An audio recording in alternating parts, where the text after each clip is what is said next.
রেলগাড়ির কামরায় হঠাৎ দেখা, ভাবিনি সম্ভব হবে কোনোদিন।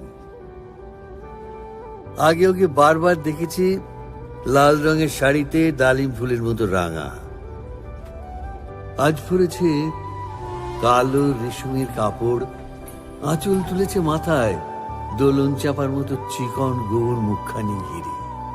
মনে হলো কালো রঙে একটা গভীর দূরত্ব ঘনিয়ে নিয়েছে নিজের চারদিকে, যে দূরত্ব সর্ষে ক্ষেতের শেষ সীমানায় শালবনের নীলাঞ্জনে। থমকে গেল আমার সমস্ত মনটা। চেনা লোককে দেখলেন অচেনার গাম্ভীর্য।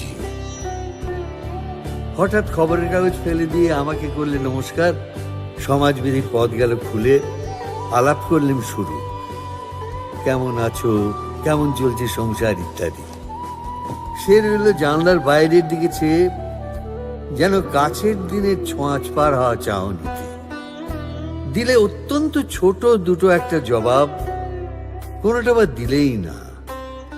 বুঝিয়ে দিলে হাতের অস্থিরতায় কেন এসব কথা। আমি ছিলাম অন্য বেঞ্চিতে ওর সাথীদের সঙ্গে।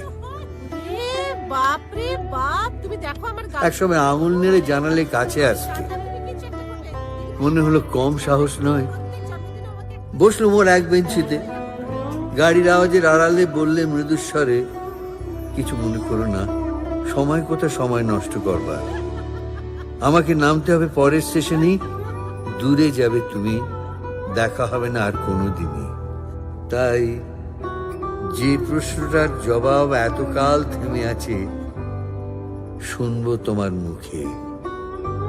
সত্য করে বলবে তো? আমি বললেন বলবো। বাইরের আকাশের দিকে তাকিয়ে শুধুলো, আমাদের গেছে যে দিন,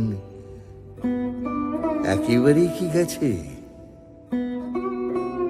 কিছুই কি নেই বাকি?